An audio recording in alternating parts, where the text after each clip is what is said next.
ومن يضلل فلا هادي له وأشهد أن لا إله إلا الله وحده لا شريك له وأشهد أن محمدا عبده ورسوله يا أيها الذين آمنوا اتقوا الله حق تقاته ولا تموتن إلا وأنتم مسلمون يا أيها الناس اتقوا ربكم الذي خلقكم من نفس واحدة وخلق منها زوجها وبث منهما رجالا كثيرا ونساء واتقوا الله الذي تساءلون به والأرحام إن الله كان عليكم رقيبا يا أيها الذين آمنوا اتقوا الله وقولوا قولا سديدا يصلح لكم أعمالكم ويغفر لكم ذنوبكم ومن يطع الله ورسوله فقد فاز فوزا عظيما أما بعد فإن أصدق الحديث كتاب الله وخير الهدى هدى محمد صلى الله عليه وسلم وشر الأمور محدثاتها وكل محدثة بدعة وكل بدعة ضلالة وكل ضلالة في النار أما بعد.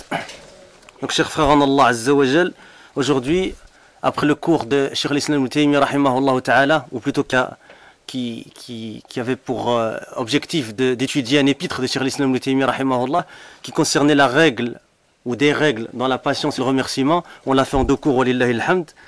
On va aujourd'hui, entre le Maghrib et l'Isha, Inch'Allah, on va essayer de s'attacher à faire un cours sur la salafiyya et sur la voie salafiyya. Cours d'une importance capitale, comme vous le savez, et surtout dans le contexte actuel. Inch'Allah, on va commencer avec une parole du Cheikh Mohammed bin Omar Bazmoul, hafidahullah ta'ala. يقول الشيخ محمد بن عمر بازمول حفظه الله تعالى في كتابه المنهج السلفي تعريفه وسماته ودعوته الإصلاحية. المنهج هو السبيل والطريق الواضح، والمراد هنا الطريقة المرسومة الواضحة التي يجرى عليها للوصول إلى معرفة ما. Donc Cheikh Mohammed bin Omar Bazmoul حفظه ta'ala, qui est un cheikh contemporain qui enseigne à l'université de Al-Qura à la Mecque, il dit la voie salafiyya, dans son livre La voie salafiyya, sa définition, ses caractéristiques et sa prêche réformatrice, il dit, page 6 aux éditions Dar al-Furqan, Al-Manhaj. On entend souvent parler de manhaj, il conviendrait de le définir et de savoir qu'est-ce que ça veut dire, Al-Manhaj. Al-Manhaj, il dit, c'est la voie et le chemin clair, et c'est ce qui est voulu ici, c'est la voie et le chemin tracé clair que l'on emprunte pour arriver à une connaissance. Il a ma'rifatin ma. Il dit, wa salafi, parce qu'on entend toujours parler de salafi. Qu'est-ce que ça veut dire le terme salafi, et qu'est-ce que veut dire le terme salafi? C'est ce qu'on va tâcher à étudier aujourd'hui. Et on va s'attacher aussi à étudier, ou en tout cas réfuter des ambiguïtés qui sont beaucoup répandues autour de la salafiyya, que certains appellent d'ailleurs en français le salafisme. Et on va voir, Inch'Allah, qu'est-ce que on va dire à ce niveau-là, quels sont ces choubouats et quelle est leur réfutation, Inch'Allah ta'ala. Il dit, wa salafi nisbatun ila salaf. وكل من تقدم من آبائك وقراباتك هم سلفك وجمعها سلاف وأسلاف والقوم السلاف المتقدمون فالمراد هنا ما كان عليه رسول صلى الله عليه وسلم وأصحابه رضي الله عنهم ومن تبعهم بإحسان. Le salafi, c'est quoi le salafi? Évidemment, quand on cherche la définition de la salafiyya, on va la chercher chez les salafis. On va pas la chercher chez les journalistes ou les pseudo-islamologues à l'université catholique de Louvain ou à l'université libre de Bruxelles, ou autre université. On va les chercher chez les savants de l'islam, les savants enracinés dans la science qui donnent la définition et qui décrètent c'est quoi la salafiyya, c'est qui un salafi. Le salafi, c'est une affiliation au salaf. Comme on va le voir dans quelques instants, Inch'Allah, dans la parole de Cheikh al-Albani, rahmatullah alayh. Tous ceux qui t'ont précédé parmi tes pères. Donc on a dit quoi? Salafi, c'est une affiliation au salaf. Pour les frères qui n'ont pas fait de langue arabe ou qui ont fait de la langue arabe, salafiyya ou bien salafi, il y a un ya. Salafi. C'est pour ça que c'est long. D'accord? Salafi avec le ya à la fin, bien ce ya là à la fin, cette lettre, c'est ya nisba. Si vous voulez en français, le ya d'appartenance. Et je vois, mashallah, tabarakallah, un peu de nationalité, un peu de toutes les, de diverses nationalités ici. Quand tu dis un belge, tu dis Belgique. Pourquoi? Parce que le ya c'est une appartenance. Belgique, Maghribi, Jazairi. Donc le ya d'appartenance ici, salafi, c'est une appartenance à qui? Au salaf. Et on va le voir dans un instant plus en détail dans la parole de Cheikh al-Albani. Mais dans le sens linguistique du terme, les salafs, ce sont tous ceux qui t'ont précédé parmi tes pères, tes aïeux et tes proches. Et ce sont tes salafs. Le pluriel de salaf est sullafun wa aslafun. Des fois dans la langue arabe, on a un mot qui se dérive en plusieurs pluriels. Donc ici, dans les différents pluriels. Et les gens, as-sullaf, al-qawm as-sullaf, ce sont ceux qui ont précédé. Donc vous comprenez un petit peu maintenant l'appartenance au salaf. C'est ceux qui t'ont précédé. Évidemment, ici, il y a il y a une précision rapportée ou un qaid ihtirazi, c'est pas tous ceux qui t'ont précédé, hein, évidemment. D'accord? On va voir que c'est ceux qui t'ont précédé dans le bien. Hein?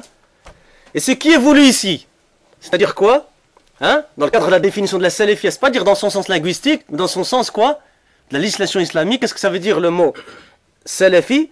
Eh bien, ou plutôt la salafia, c'est sur quoi était le messager d'Allah sallallahu alayhi wa sallam et ses compagnons, ainsi que tous ceux qui les ont suivis de manière exemplaire.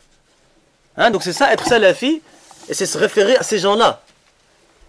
Et il continue en disant فالمنهج السلفي هو الطريق التي يحصل بها تحقيق المتابعة لما كان عليه الرسول عليه الصلاة والسلام وأصحابه أو هو السير على طريقة الصحابة في اتباعهم للرسول عليه الصلاة والسلام والأخذ بالأثر والنسبة إلى السلف سلفي. Pluriel salafiyun. La voie salafia, c'est donc quoi? Eh bien, c'est la voie par laquelle se concrétise le suivi de ce sur quoi était le messager d'Allah sallallahu alayhi wa sallam. On suit le prophète sallallahu alayhi wa sallam. On imite le prophète sallallahu alayhi wa sallam. Hein, j'avais déjà fait une petite ishara, une petite indication. Il n'y a pas longtemps, je suis tombé sur internet sur un islamologue de l'UCL qu'on a appelé sur une émission qui est très connue en Belgique. Et on lui a demandé d'expliquer c'était quoi la salafia. Hein? Il a dit oui, il a expliqué c'était quoi la référence au salaf, hein? Et puis il a dit oui, c'est la facilité, c'est l'imitation, il pense pas, etc. D'accord, hein? On n'a aucun problème à parler de suivi et d'imitation. Parce que Allah subhanahu wa ta'ala dans le Coran, il a dit وَلَكُمْ فِي رَسُولِ اللَّهِ أُسْوَةٌ حَسَنَةٌ. Et c'est une noblesse pour nous. Et c'est une préséance que de suivre le prophète alayhi salatu wassalam. Hein? Mais c'est le madrasa al-aqliya. Vous savez c'est quoi là? L'école rationnelle ou pseudo-rationnelle. Parce qu'il avait un peu de raison, il aurait réfléchi, il aurait vu que lui-même, hein, est-ce que dans ses principes sur lesquels il s'est basé pour émettre cette thèse-là, il a innové ou il a imité ses enseignants, ses professeurs à lui et ses prédécesseurs dans son école rationnelle, hein? D'accord? Il ne faut pas vous laisser avoir par des discours. Hein? Nous, on n'a aucun problème de dire qu'on imite les salafs. Et c'est pas j'aime pas utiliser ce mot-là, mais c'est pas une bête imitation comme ils essaient de faire de croire. C'est une imitation, c'est une adoration pour nous. Et c'est basé sur des preuves de la révélation d'Allah subhanahu wa ta'ala. Hein? Donc on n'a aucun problème. C'est un suivi du prophète. C'est ça qu'on est en train d'expliquer ici. Il a dit quoi ici? Il a dit la voie par laquelle se concrétise le suivi. Parce que nous, on n'innove pas, on suit. On n'innove pas dans la religion d'Allah subhanahu wa ta'ala. C'est interdit dans la religion d'Allah subhanahu wa ta'ala d'innover. Le prophète, quand on a dit dans Khutbat al-Hajj, d'ailleurs, il a dit quoi? Hein? Hein? Toute innovation religieuse, c'est ça qu'il faut comprendre ici. Hein? Toute innovation religieuse est un égarement, et tout égarement est un enfer. Nous, qu'est-ce qu'on va dire? On va dire le contraire. La voie par laquelle se concrétise le suivi de ce sur quoi était le messager d'Allah sallallahu alayhi wa sallam et ses compagnons, ou encore c'est le fait d'être sur la voie des compagnons dans leur suivi du messager d'Allah sallallahu alayhi wa sallam. Vous voyez la différence, la manière de le dire, hein? Je répète peut-être, c'est quoi? C'est la voie par laquelle se concrétise le suivi de ce sur quoi était le messager d'Allah sallallahu alayhi wa sallam et ses compagnons, ou encore, on peut le dire autrement, c'est le fait d'être sur la voie des compagnons dans leur suivi du messager d'Allah sallallahu alayhi wa sallam. Et dans le fait de prendre l'athar, hein, le pluriel de athar. L'affiliation au salaf, c'est donc être salafi. C'est donc être salafi. Pour mieux comprendre cette affiliation au salaf, on va aller un petit peu dans les cassettes de Cheikh Al-Albani, rahmatullah alayhi, qui est parmi les chouïrs contemporains, hein, ceux qui ont le mieux expliqué et le plus expliqué le terme salafi et quelle était la salafia, etc. Il y a une question qui a été posée à Cheikh Mohamed Nasruddin Al-Albani, rahmatullah alayhi, qu'Allah lui fasse miséricorde, dans Silsila Al-Huda wa Nour, et c'est la première cassette de Silsila Al-Huda wa Nour. Hein? Elle fait plusieurs centaines de cassettes, et ça c'est la première cassette. La question elle est suivante, on la lit en arabe et puis on traduit comme on fait d'habitude, Inch'Allah. Sa'il, donc la personne, celui qui questionne, il demande la question suivante, il dit بعض الإخوة الجالسين يسمعون عن الدعوة السلفية سماعا ويقرؤون عنها ما يكتب من قبل خصومها لا من قبل أتباعها ودعاتها. C'est ça, ça rejoint ce que je disais juste avant. On va traduire après, Inch'Allah. فالمرجو من فضيلتكم وأنتم من علماء السلفية ودعاتها شرح موقف السلفية بين الجماعات الإسلامية اليوم. Cheikh Al-Albani رحمه الله تعالى il répond. On va d'abord traduire cette partie-là. Vous voulez traduire les deux, c'est peut-être mieux. Hein, la question et la réponse. Hein? Il dit, de toute façon j'ai coupé pour que la réponse soit pas trop longue parce que c'est une très longue réponse. Il dit أنا أجبت عن مثل هذا السؤال أكثر من مرة لكن لابد من الجواب وقد طرح السؤال فأقول كلمة حق لا يستطيع أي مسلم أن يجادل فيها بعد أن تتبين له الحقيقة. Et vous allez voir, c'est vrai qu'après avoir expliqué c'est quoi la salafia, si toi tu l'expliques comme ça à quelqu'un, hein, à la fin il va dire ça va, je suis salafi. Hein? Vous allez voir, on ne sait rien dire d'autre à la fin. Hein? Et il dit, rahmatullah alayh, أول ذلك الدعوة السلفية نسبة إلى ماذا؟ C'est ce qu'on vient de définir dans la parole du Cheikh Bazmoul حفظه الله. السلفية نسبة إلى السلف. فيجب أن نعرف من هم السلف. إذا أطلق عند علماء المسلمين السلف، وبالتالي تفهم هذه النسبة وما وزنها في معناها وفي دلالتها. السلف هم أهل القرون الثلاثة الذين شهد لهم رسول الله صلى الله عليه وسلم بالخيرية في الحديث الصحيح المتواتر المخرج في الصحيحين وغيرهما عن جماعة من الصحابة عن النبي صلى الله عليه وسلم أنه قال, et je suppose que vous connaissez tous le hadith, خير الناس قرني ثم الذين يلونهم ثم الذين يلونهم. هدول القرون الشيخ الألباني qui parle ici الثلاثة الذين شهد لهم الرسول عليه الصلاة والسلام بالخيرية. فالسلفية تنتمي إلى هذا السلف والسلفيون ينتمون إلى هؤلاء السلف. إذا عرفنا معنى السلف والسلفية حينئذ أقول أمرين اثنين. Donc on va traduire pour que ce soit pas trop long pour les francophones. La question suivante elle a été posée à Cheikh Al-Albani rahimahullah. Certains frères qui sont assis entendent parler de la prêche salafia.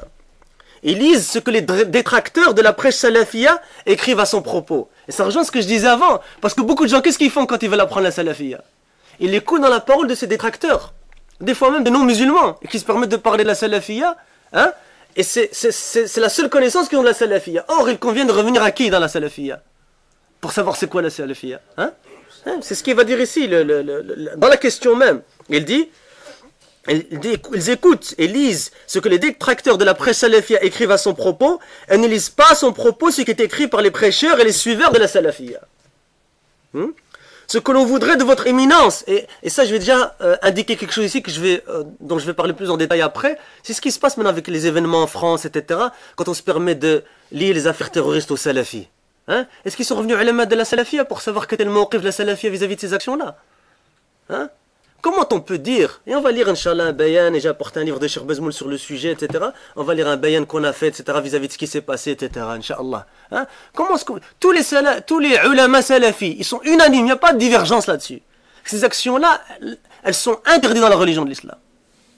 Interdites, elles sont même contraires au but de la législation islamique. Donc comment est-ce qu'on peut revendiquer que ces actions-là soient faites, ou même, nous on va plus loin, comme on va le voir dans le bayan, Inch'Allah, même les idéologies qui amènent à faire ce genre d'actions-là, comment est-ce qu'on peut les attribuer à la salafia? Parce que les ulama salafis, ils suffisent pas de parler sur des gens qui font ça, mais en plus, ils s'attachent à étudier et à mettre en garde les idéologies qui amènent à ces actions-là. Parce qu'il y a des gens qui ont ces idéologies même s'ils font jamais les actions. Et ça, c'est interdit en islam aussi d'avoir ces croyances-là. Hein? Et on va le voir, Inch'Allah, qu'au contraire, les ulama salafis sont le fer de lance dans la lutte contre le terrorisme et l'extrémisme. Hein? D'accord? Et donc il dit quoi? Il dit, ce que l'on voudrait de votre éminence, vous qui faites partie des savants et des prêcheurs de la salafia, parmi les différents groupes islamiques aujourd'hui. Yani c'est que quoi que vous définissiez la salafia. Cheikh Al-Albani rahimahullah, il dit, j'ai répondu à cette question plus d'une fois. Mais il est obligatoire de répondre à partir du moment où la question a été posée. Je dis une parole de vérité à propos de laquelle personne parmi les musulmans ne peut discuter ni polémiquer après que lui soit éclaircie la vérité. Il dit premièrement, la prêche salafia, la da'wa salafia, c'est une affiliation à quoi? Hein? Et c'est important de savoir ça, comme j'ai dit l'autre jour, c'était jeudi, je pense que j'avais dit ça, j'ai dit les frères, il ne faut pas baisser la tête. Levez la tête, soyez fiers d'être salafi. C'est un bienfait d'Allah subhanahu wa ta'ala. C'est un bienfait qu'Allah subhanahu wa ta'ala vous a donné d'être salafi, de vous affilier à ces salafs-là. Et vous allez voir que Cheikh Al-Albani va le prouver que c'est une affiliation à l'infaillibilité. D'accord? Il dit, il est donc obligatoire de savoir c'est quoi la prêche salafia, la da'wa salafia. Il dit c'est une affiliation à quoi? Il dit la salafia est une affiliation au salaf. Il est donc obligatoire de savoir qui sont les salafs. chez les savants de l'islam. Et si toi tu te revendiques salafi ou lillahi alhamd, il y aurait un grand problème si tu ne savais même pas définir la salafiyya. Hein? Et à partir de là, nous serons à même de comprendre cette affiliation et son poids dans son sens et dans ce qu'elle indique. Vous voyez que chaque mot est pesé chez Cheikh Al-Albani, rahimahullah. As-salaf, les salaf, ce sont les gens des 3 premières générations dont le messager d'Allah sallallahu alayhi wa sallam a témoigné de leur bien dans le hadith. Authentique mutawatir, qui rapportait dans les 2 authentiques, Al-Bukhari Muslim et d'autres livres par un groupe de compagnons du prophète alayhi salatu wassalam, qu'il a dit: les meilleurs des gens sont ma génération, puis ceux qui les suivent, puis ceux qui les suivent.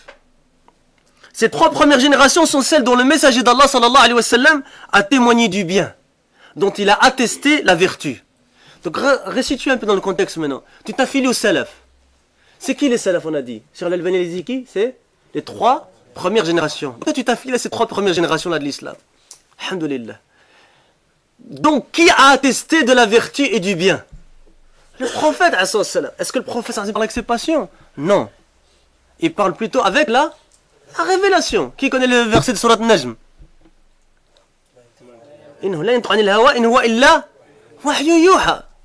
Ça fait partie de la révélation. C'est une shahada. Hein? Du prophète, alayhi salatu wassalam.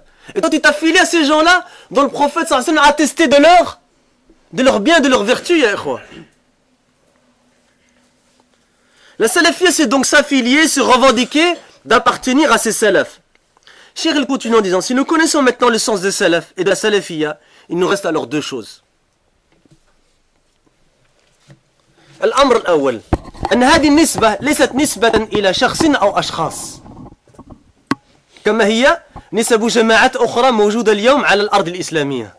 هذه ليست نسبة إلى شخص ولا عشرات الأشخاص، بل هذه نسبة هي نسبة إلى العصمة.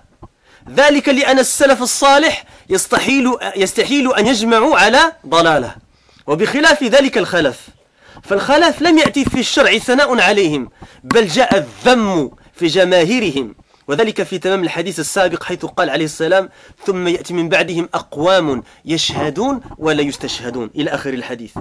كما أشار عليه السلام إلى ذلك في حديث آخر فيه مدح لطائفة من المسلمين والذم لجماهيرهم بمفهوم الحديث، حيث قال عليه الصلاة والسلام: لا تزال طائفة من أمتي ظاهرين على الحق لا يضرهم من خالفهم حتى يأتي أمر الله أو حتى تقوم الساعة. فهذا الحديث خص المدح في آخر الزمن بطائفة، والطائفة هي الجماعة القليلة، فإنها هي في اللغة تطلق على الفرد فما فوق. Donc Cheikh Al-Albani rahimahullah dit: si nous connaissons maintenant le sens des salaf et de la salafiyya, il nous reste alors 2 choses.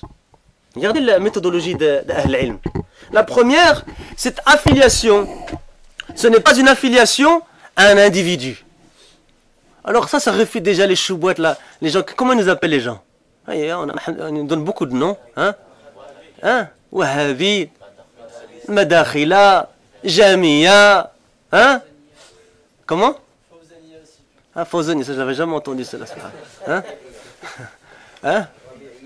Rabi'iyin, pour changer un peu, parce que le Madakhila, ça peut être une tribu, peut-être. Hein? Quoi d'autre? Hein? Ala kulli hal. Hein? Le groupe sauvé, ouais, ça c'est contre eux. Non? Hein? On va faire attention à des choubouettes qui se disent, et quand ils disent, par exemple, des choubouettes, j'avais déjà parlé de ça dans la dernière daura. Ils disent le groupe sauvé, ça veut dire que les autres gens sont en enfer. Hein, c'est une choubha, ça. Hein? Déjà, nous on dit, qu'est-ce qu'il a dit le prophète? Il dit kulluha finnar illa wahida. Mais c'est parce qu'ils font pas là, ils connaissent pas les usul d'Al-Sunnah al-Jama'a dans ce qui concerne le wa'id, les textes sur la menace. Hein? Vous suivez ou pas? Hein? Comment est-ce que vous leur répondez alors? Ah, vous avez dit oui. C'est les menaces qui sont sous la menace d'Allah, que si Allah les châtie, ce ne sera que justice, et que s'il leur fait miséricorde, s'il leur pardonne, ce sera que miséricorde venant d'Allah. Et en sachant qu'il y a différentes parties. Tfadal. On dit que ces voies-là ramènent à l'enfer, et que ces personnes-là, on ne juge pas sur les personnes elles-mêmes qui attendent l'enfer. Et il n'y a pas différentes catégories dans ces groupes-là aussi, qui sont déviants, les 72 groupes. Il y en a dont leur égarement les fait sortir totalement de l'islam, alors que non, Tu vois? Voilà, alhamdoulilah, vous savez répondre, alhamdoulilah. Le prophète, ça a dit que c'était le groupe sauvé. Et nous, on espère qu'on fait partie de ce groupe sauvé là. Qui peut garantir 100%? Hein? D'accord? À la Koulihal, on a dit quoi? La première chose, cette affiliation n'est pas une affiliation à un individu ou à des individus, comme l'affiliation d'autres groupes qui existent aujourd'hui en islam. Et quand vous analysez les groupes, à quoi ils se réfèrent? Un individu ou... C'est quoi les noms par exemple? Dites-moi quelques noms de groupes, etc. On peut dire le Qutbiyya, référence à qui? À cette Qutb. Hein? Jama'at Tabligh par rapport à quoi? C'est pas de là qu'il est tiré le nom. Hein? C'est pas de là qu'il est tiré le nom. Hein? C'est de la manière dont ils transmettent. Hein? Par exemple, hein? Donc soit par là, voilà, par l'innovation religieuse qu'ils ont, soit par la personne à qui ils se réfèrent. Donc cette affiliation n'est pas une affiliation à un individu ou à des individus, comme l'affiliation d'autres groupes qui existent aujourd'hui en islam. C'est pas moi qui dis, c'est Cheikh Al-Albani, rahimahullah. Ceci n'est pas une affiliation à un individu ou à des dizaines d'individus. Mais au contraire, c'est une affiliation à ce qu'on appelle en arabe al-ismah, l'infaillibilité. Alors d'où se comprend cette infaillibilité? Car les salaf al-salih, les pieux prédécesseurs, il est impossible qu'ils soient regroupés unis sur un égarement. Pourquoi? Le hadith du prophète, ça c'est mille clair. Qu'est-ce qu'il dit le hadith? La tajtami'u ummati ala dalala. Ma communauté ne se regroupe pas sur un égarement. On est d'accord ou pas? Hein? Il dit quoi? À l'opposé des khalaf. On va traduire ça de manière basique par ceux qui sont venus après, d'accord? Car il n'y a pas d'éloge dans la religion concernant les khalaf. Mais au contraire, la grande majorité d'entre eux est sujette au blâme, à la réprimande. Hein? Donc à quoi tu vas te référer toi? Al khalaf, où il n'y a pas eu d'éloge, mais au contraire, il y a eu un blâme de la majorité d'entre eux, ou tu vas te référer au salaf, où il y a un témoignage, et même un ordre d'Allah subhanahu wa ta'ala dans le Coran d'abord de se référer à eux, du prophète dans la sunna, un témoignage qui sont les meilleurs des générations, et que c'était une affiliation à quoi? Donnez-moi des signes, comme on a des signes, non, Michel Rodayen, vous vous rappelez, hein? Ferme le livre et je pars. Hein? Hein? À l'infaillibilité, d'accord? Il dit car, et c'est dans la fin du hadith que nous avons cité précédemment. C'est quoi le hadith qu'on a cité précédemment? C'est quoi la riwaya sahiha? C'est khairun nasi qarni. Thumma alladhi yalunahum, thumma alladhina yalunahum. Hein? Et la fin du hadith, regardez qu'est-ce qu'il dit. Puis viendront après eux des gens. Viendront après eux. Donc il y a une tezkia de première génération. Et puis quoi? Et puis viendront après eux des gens qui témoignent sans que cela ne leur soit demandé jusqu'à la fin du hadith. Comme cela a été indiqué chez l'Albani, et il peut parler dans le hadith, hein, c'est chez l'Albani, rahmatullah alayh, comme cela a été indiqué dans un autre hadith, dans lequel il y a un éloge sur un groupe de musulmans, et un blâme sur la majorité d'entre eux. Et ce, dans ce qui est compris du hadith, lorsque le messager d'Allah a dit, et ça c'est important d'apprendre la langue arabe encore une fois, hein, parce que le français, on va essayer de rapporter le mieux le sens de l'arabe, mais c'est pas toujours possible. Une partie de ma communauté n'aura de cesse d'être apparente sur la vérité.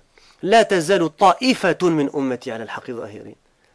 Et déjà là, ça va nous permettre de réfuter une des choubats qu'on entend beaucoup dans les médias au jour d'aujourd'hui, et qui est une certaine division qu'il donne, une catégorisation de la salafiyya. Hein? Quand vous cherchez un petit peu, vous faites des recherches un peu ce qu'ils disent les pseudo-spécialistes de l'islam, et dans les médias, les journalistes, etc., ils divisent la salafiyya en trois maintenant. Hein?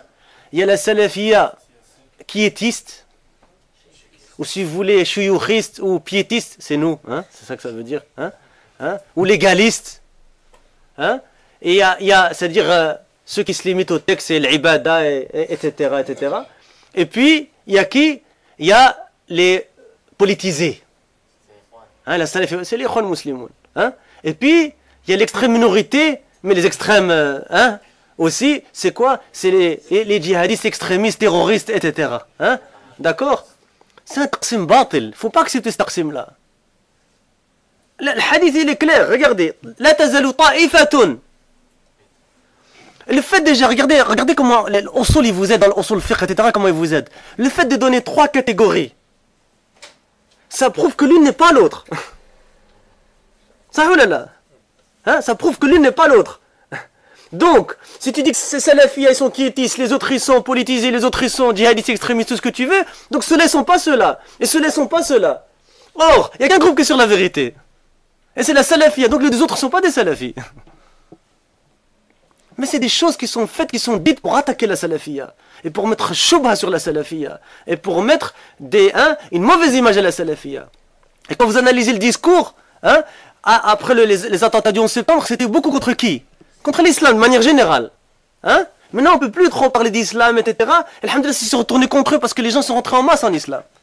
Ils ont dit, c'est quoi cette religion? Même certains qui combattaient l'islam, comme je vous l'ai déjà dit, et on connaît de nombreux exemples, qu'ils avaient fait leur spécialité de combattre l'islam, ils se sont convertis. Parce qu'ils étaient tellement proches de l'islam et toujours à travailler sur l'islam, etc., qu'à la fin, ils ont vu le haqq. Et beaucoup de gens, ils ont dit, mais c'est quoi cette religion à la fin du compte? C'est quoi cette religion à la fin du compte? Dont tout le monde parle. وَيَمْكُرُونَ وَيَمْكُرُ اللَّهُ وَاللَّهُ خَيْرُ الْمَاكِرِينَ. D'accord? Donc, alhamdoulilah, maintenant, ils ont développé le discours. Parce que salafia, c'est ça l'islam pur, c'est salafia. Et ils voient l'engouement qu'il y a vis-à-vis de la salafia, que les gens ils veulent revenir à cette compréhension pure de l'islam et des premières générations de l'islam. Alors, qu'est-ce qu'il faut faire maintenant? Il faut attaquer la salafia. Et on va plus en détail après. Mais regarde, rien que ce hadith. L'autre hadith aussi qu'on a cité. ستفترق أمتي على 73 فرقة كلها في النار إلا واحدة. S'ils ne connaissent pas l'arabe, ils se renseignent chez des arabophones, ils vont leur expliquer c'est quoi le hadith. D'accord? كلها في النار, toutes, إلا استثناء. À l'exception de, et uniquement cette partie-là, le groupe, إلا واحدة. Il n'a pas dit إلا واحدة divisé en 3. Parce que déjà divisé en 3, c'est pas واحدة, c'est 3. والحق لا يتعدد, c'est pas possible que le haq soit dans les trois groupes. Parce qu'eux-mêmes ils revendiquent que les trois groupes ils ont des différences méthodologiques et dans les fondements entre eux. Ça, oh là là. Sinon ils ne donneraient pas des noms différents. Vous suivez ou vous suivez pas? C'est salafi quiétiste. C'est quoi ces termes? Salafiste, afwan, salafiste quiétiste. Ou salafiste shuyoukhiste. Alhamdulillah, alhamdulillah, ala kulli hal ils ont mis بعدك المشايخ, alhamdulillah. Qu'un salafi politique, les ikhwan musulmans, c'est pas des salafis. C'est des salafis, les ikhwan musulmans. Qu'est-ce qu'ils disent les savants de la salafia? Ils les considèrent parmi les 72 sectes. Parmi eux, à leur tête, Cheikh Ben Baz, rahmatullah, sa fatwa, elle est connue. Le tabligh et les ikhwan musulmans font partie des 72 sectes égarés. Le fondateur, c'est qui? Hassan al-Banna, un soufi. Les soufis, ils sont salafis aussi. Ceux qui se revendiquent du djihad, le djihad, il n'a rien à voir avec ce qu'ils font. Le khawarij. C'est des salafis aussi. Les khawarij, les ulama, ils sont tous d'accord que les khawarij font partie des firaq ad-dalla, des sectes égarées.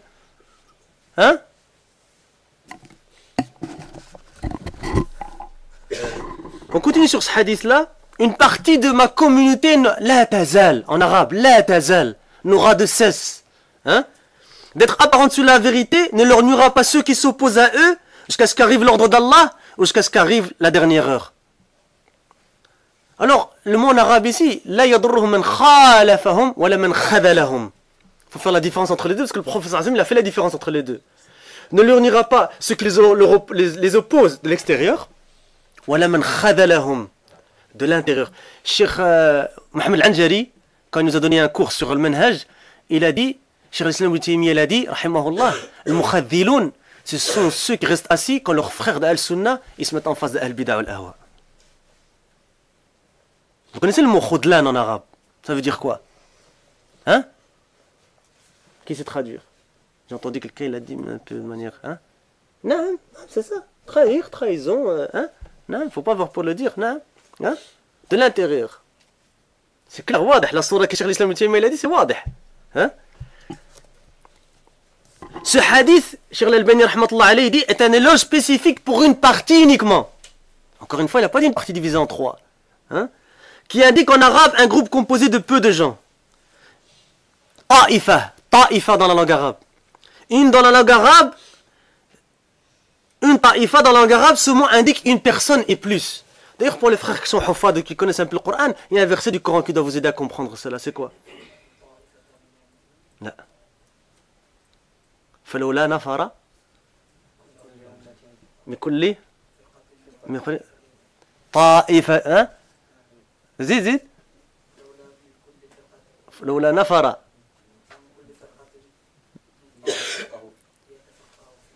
Hein? Ta'ifatun? C'est-à-dire, c'est que le verset sur quoi ici? Sur les gens qui doivent aller chercher la science. Voilà. Hein, c'est-à-dire que s'il y en a un qui le fait, c'est une obligation quoi?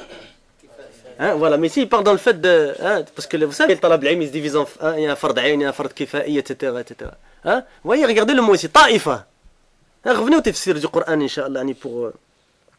Ala kulli hal. Ce mot, Cheikh Al-Albani dit, il indique une personne et plus. Puis il continue en disant, فإذا إذا عرفنا هذا المعنى في السلفية وأنها تنتمي إلى جماعة السلف الصالح وأنهم العصمة فيما إذا تمسك المسلم بما كان عليه هؤلاء السلف الصالح حينئذ يأتي الأمر الثاني. Non, il va parler du deuxième point. الذي أشرت إليه آنفا ألا هو أن كل مسلم يعرف حين ذاك هذه النسبة وإلى ماذا ترمي من العصمة فيستحيل عليه بعد هذا العلم والبيان أن لا أقول أن يتبرأ هذا أمر بديهي لكن أقول يستحيل عليه أن لا إلا أن يكون سلفيا لأننا فهمنا أن الانتساب إلى السلفية يعني الانتساب إلى العصمة. من أين أخذنا هذه العصمة؟ C'est bien, c'est un peu de suspense pour les arabophones et un peu, hein? Il va pas répondre, on va répondre d'abord en français, Inch'Allah. Si nous connaissons donc ce sens de la salafiyya, on a dit c'est quoi la salafiyya? Hein? La philosophie, c'est qui les salafs? Elles se réclament du groupe des pieux prédécesseurs et qu'ils sont l'infaillibilité à laquelle le musulman s'accroche. Ce sur quoi étaient les pieux aïeux. Hein, c'est le terme que Hassan il aime bien utiliser, hein? Les pieux aïeux. Hein? Nos pieux aïeux, radouanallah alayhim. C'est ce qu'il dit, hein? Hein? Les pieux prédécesseurs, hafidahullah. Hein? Les pieux prédécesseurs. Arrive alors la deuxième chose que j'ai indiquée précédemment, et c'est que chaque musulman, lorsqu'il connaît cette affiliation, et ce qu'elle indique comme infaillibilité, il lui est donc impossible, après cette science, et après cette mise en évidence, écoutez ce qu'il va dire ici. Et je ne dis pas d'innocenter, ça, car c'est quelque chose d'évident, mais je dis, il est impossible d'être quelque chose d'autre que salafi. Car nous avons compris cette affiliation à la salafiyya, qui est une adhération à l'infaillibilité. D'où prenons-nous maintenant cette isma? Si quelqu'un va dire, oh, d'accord, tu m'as prouvé, alhamdoulilah, c'est une isma, etc. D'où on prend cette isma-là? Hein, d'où on prend cette isma-là? Eh bien, la réponse, elle est là. نحن نأخذها من حديث يستدل بعض الخلف على خلاف الحق يستدلون به على الاحتجاج بالأخذ بالأكثرية بما عليه جماهير الخلف حينما يأتون بقول عليه السلام لا تجتمع أمتي على ضلالة لا تجتمع أمتي على ضلالة لا يصح تطبيق هذا الحديث على الخلف اليوم على من بينهم من خلافات جذرية. لا تجتمع أمتي على ضلالة لا يمكن تطبيقها على واقع المسلمين اليوم وهذا أمر يعرف كل دارس لهذا الواقع السيء. يبقى يفين dire que العلماء يكونوا pas الواقع. يضاف إلى ذلك الأحاديث الصحيحة التي جاءت مبينة لما وقع في من قبلنا من اليهود والنصارى وفيما سيقع في المسلمين بعد الرسول عليه الصلاة والسلام من التفرق. فقال صلى الله عليه وسلم افترقت اليهود على 71 فرقة والنصارى على 72 فرقة وستفترق أمتي على 73 فرقة كلها في النار إلا واحدة. قالوا من هي يا رسول الله؟ قال هي الجماعة.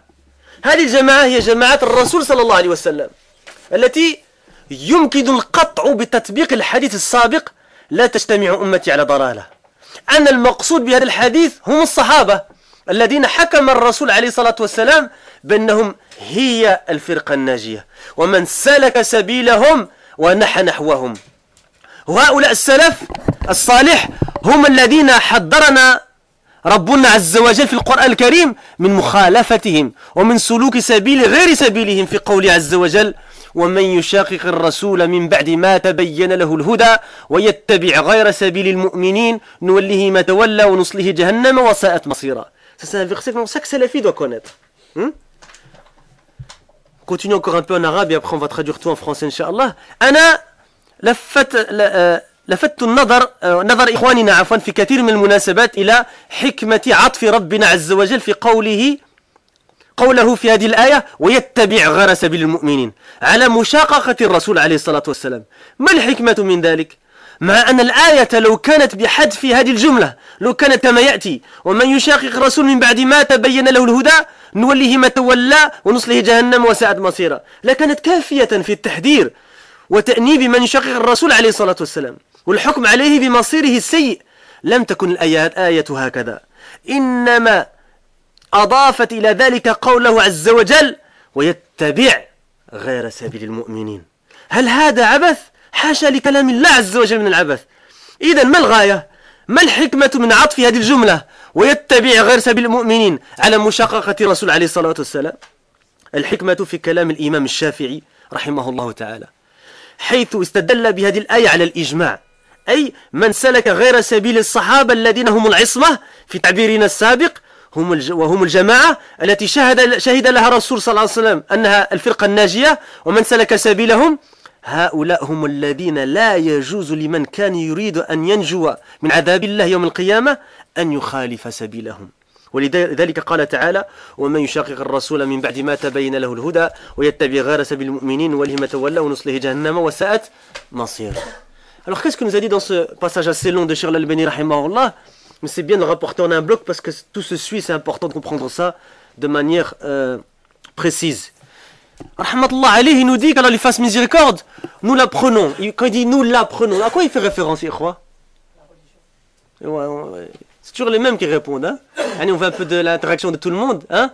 C'est quoi?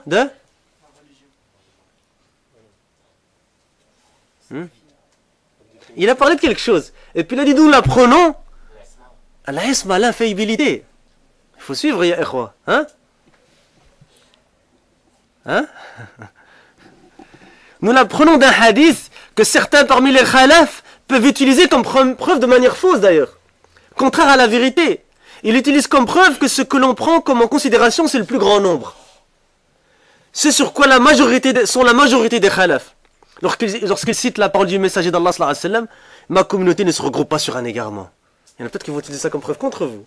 C'est ce que Cheikh Al-Albani veut dire, mais c'est une fausse utilisation, c'est une fausse argumentation. Il n'est pas correct d'appliquer ce hadith au khalaf aujourd'hui à cause des divergences fondamentales qu'ils ont entre eux. Parce qu'ils disent non, nous on est la majorité, c'est impossible qu'on se regroupe sur un égarement. Regardez les divergences que vous avez entre vous fondamentales. Hein? Ce hadith ne peut être appliqué sur la réalité des musulmans aujourd'hui. Et ceci est une chose connue par toute personne qui connaît la triste réalité. On ajoute à cela les hadiths et après ils disent que les ulama de la sunna ne connaissent pas la réalité, hein, la contextualité, hein, la contemporalité, ils ne connaissent pas, etc. Hein? Cheikh Al-Albani, vous savez comment il leur a répondu? Il a dit ممكن لا نعرف الواقع ولكن نعرف حكم هذا الواقع. Il a dit peut-être qu'on ne connaît pas la contextualité de la réalité, mais on connaît le jugement de la législation islamique sur cette réalité-là. Hein? Ce hadith ne peut être appliqué sur la réalité des musulmans aujourd'hui, et ceci ça prouve bien qu'ils ont tort, parce que moi je vous assure que les ulama connaissent bien la réalité. D'ailleurs, si beaucoup de gens dans les fitnes les avaient écoutés, alhamdoulilah, on aurait évité beaucoup de problèmes dans beaucoup de pays. Hein? Ce hadith ne peut être appliqué sur la réalité des musulmans aujourd'hui. Et ceci est une chose connue, hein, avec les révolutions de jasmin, de rose, toutes les fleurs que vous pouvez imaginer. Hein. Allez demander les fleurs aux gens là-bas qui souffrent de ça. Allez demander. Hein, les gens qui sont morts, hein, les femmes qui ont été violées, les commerces qui ont été perdus, les bâtiments qui ont été détruits à cause des révolutions, etc. Et demandez-leur maintenant s'ils sont plus heureux. Hein. Allez voir en Libye, en Égypte et en Tunisie, dans d'autres pays, vous allez voir s'ils ont acquis le bonheur, au lieu d'écouter les ulama. Ce hadith ne peut être appliqué sur la réalité des musulmans aujourd'hui, et ceci est une chose connue par toute personne qui connaît la triste réalité. On ajoute à cela les hadiths authentiques qui clarifient ce qui arrive aux gens avant nous parmi les juifs et les chrétiens, et ce qui va arriver aux musulmans comme division après le messager d'Allah sallallahu alayhi wa sallam. Le messager d'Allah sallallahu alayhi wa sallam a dit, les juifs se sont divisés j'ai peut-être parlé en français là-bas, en 71 groupes, et les chrétiens se sont divisés en 72 groupes, et cette communauté va se diviser en 73 groupes. Tous en enfer sauf un. Et encore une fois, regardez ici. Où est la salafia quiétiste, politiste, ou je sais pas comment elle l'appelle, et extrémiste, djihadiste, terroriste. Hein? Regardez ici. Tous en enfer sauf un. Donc c'est pas possible que tous ces gens-là soient salafis. Alors qu'ils ont des divergences fondamentales dans... Hein? Fondamentales dans les fondements, il n'y a pas besoin de dire autre chose. Des divergences fondamentales, hein, dans la méthodologie, dans la compréhension de la religion. Ils dirent, quel est-il au messager d'Allah? Mais regardez, même il va avoir une description, parce que les sahaba ils ont demandé, quel est-il ya Rasulallah? Donc le professeur il va le décrire en plus. Hein? Il répondit, la jama'a. D'autres riwayas qui expliquent c'est quoi la jama'a. Vous les connaissez sûrement, c'est quoi? C'est sur quoi je suis moi et mes compagnons. Jazakallahu khairan, ahsan. Cette jama'a, ce groupe, c'est la jama'a du messager d'Allah sallallahu alayhi wa sallam. Et d'ailleurs, il n'a pas dit le jama'at, le pluriel. La jama'a, al-wahida. Il y a un livre très connu de Cheikh Rabi'. C'est quoi son titre? Jama'atun wahida la asharat. Un groupe, pas une dizaine. Wa siratun wahid la asharat. Et une voix, pas 10. Hein? Je vous pose une question. Est-ce que c'est possible que le haqq soit dans deux méthodologies? Ah si, c'est parce que si vous dites oui, on a arrêté le cours, on doit se mettre d'accord d'abord là-dessus. Hein? Qui sait me donner un verset du Coran que c'est faux de dire ça, que le haqq peut être dans deux endroits? Quelqu'un qui l'a dit derrière? Hein? Qui se cache? Pourquoi il se cache? Là. Quoi d'autre après la vérité que l'égarement? C'est-à-dire, ou c'est la vérité, ou c'est l'égarement. Hein? D'accord? Écoutez pas les phrases pseudo-philosophiques. Mais tout n'est pas noir, tout n'est pas blanc. Il y a des zones grises. Non, là, ici on parle de din. Hein? C'est des phrases qu'on entend, c'est vrai ou là? Hein? Yani, الحق باطل. Sunnah, bid'a. Tawhid, shirk. Hidayah, quoi? Dalal. Yani, il y a que ces choses-là. Il y a des opposés, des contraires. Avec les contraires apparaissent les choses. Hein? Tu peux pas te dire, oh, je vais apprendre la sunna, mais moi j'apprends pas la bid'a. Moi. Comment tu vas prendre la sunna si tu apprends pas la bid'a? Tu dois apprendre son contraire pour l'éviter et t'accrocher à la sunna. Comme le tawhid. Non, on parle du tawhid, laisse le shirk de côté. Qu'est-ce? Hein? Tu ne peux connaître le tawhid, rester du tawhid, si tu connais le shirk pour l'éviter. Étant désavoué. Sunna, la bid'a, la même chose, etc. Il y a ou le haq ou le batil. Hein? D'accord? Et il dit ici, cette jama'a, c'est le groupe, c'est la jama'a du messager d'Allah sallallahu alayhi wa sallam, au sujet duquel nous pouvons appliquer de manière certaine le hadith précité. Ma communauté ne se regroupe pas sur un égarement. Et que ce qui est entendu dans ce hadith, ce sont les compagnons au sujet desquels le messager d'Allah sallallahu alayhi wa sallam a jugé qu'ils étaient le groupe sauvé et ceux qui suivent leur voie. Ces pieux aïeux, ces pieux prédécesseurs, ce sont ceux dont Allah, notre Seigneur. Regardez maintenant l'importance de la chose ici, parce que c'est un ordre d'Allah subhanahu wa ta'ala. Hein? De suivre ces gens-là. Et c'est un interdit d'Allah subhanahu wa ta'ala de suivre autre que la voie de ces gens-là. D'accord? Il dit ici, Cheikh Al-Albani rahimahullah, notre Seigneur subhanahu wa ta'ala nous a interdit de transgresser la voie et de prendre une autre voie que la leur. Comme dans la traduction du sens de la parole d'Allah. Maintenant on va rapporter le verset en français, la traduction. Surat Nisa, verset 115. Et quiconque fait scission, écoutez bien, parce que Cheikh il va rapporter une faïda dans la langue arabe et par rapport au texte lui-même. Et quiconque fait scission d'avec le messager, vous suivez, après que le droit chemin lui est apparu, on va pas se taire, on continue, et suit un sentier autre, et en français, et, hein, retenez ce et suit un sentier autre que celui des croyants, alors nous lui collerons ce qu'il s'est collé et le brûlerons dans l'enfer, et quelle mauvaise destination. Là, il y a une menace claire de suivre autre que la voie des plus prédécesseurs. Et qu'est-ce qu'il dit Cheikh Al-Albani rahimahullah? Il dit, j'ai attiré l'attention de mes frères à beaucoup d'occasions sur le fait qu'Allah, dans ce verset, subhanahu wa ta'ala, a fait ce qu'on appelle un atf. C'est pour les frères qu'on a fait dans la langue arabe. En français, on appelle ça, à l'école, à l'époque, on nous appelait ça une conjonction de coordination. Hein? D'accord? Ça vous dit quelque chose ou là? Parce que je sais qu'ils ont changé les noms, hein? Hein? Une liaison, ils appellent ça. Hein? Liaison. Encore jusqu'aujourd'hui. Il y avait les conjonctions de subordination, il y avait les conjonctions de coordination, hein? Etc. Et c'est une conjonction de coordination. Al-atf, le jugement de coordination, et suit. Et suit un sentier autre que celui des croyants. La coordination est ici en arabe, wa, faite sur le fait de faire scission avec le messager. Je répète le texte pour vous suivre. Et quiconque fait scission avec le messager après que le droit chemin lui est apparu et suit un sentier. Le verset ne s'arrête pas après le messager, hein? Et suit un sentier autre que celui des croyants. Vous allez voir qu'est-ce que les ulama tirent de ce verset-là, de ce atf-là, de cette coordination-là en langue arabe. Quelle est la sagesse de cela, Cheikh Al-Albani dit? Si le verset était sans cette phrase, s'il était comme cela, on va le traduire. Et quiconque fait scission d'avec le messager, après que le chemin lui est apparu, alors nous lui collerons ce qu'il s'est collé et le brûleront dans l'enfer, et quelle mauvaise destination. Qu'est-ce qu'on a retiré ici? Hein? Hein? Et ouais. Hein? Peut-être un à la fois, vas-y. Voilà, c'est ça. Et regardez qu'est-ce qu'il va dire le cheikh ici. Il a dit, le verset serait alors suffisant dans la mise en garde contre le fait de faire scission d'avec le messager, sallallahu alayhi wa sallam, et de juger quiconque ferait cela qu'il aura une mauvaise destination. Mais le verset n'est pas comme cela. Il a été dit en plus de cela, et suit un sentier autre que celui des croyants. Est-ce que ce serait quelque chose d'inutile?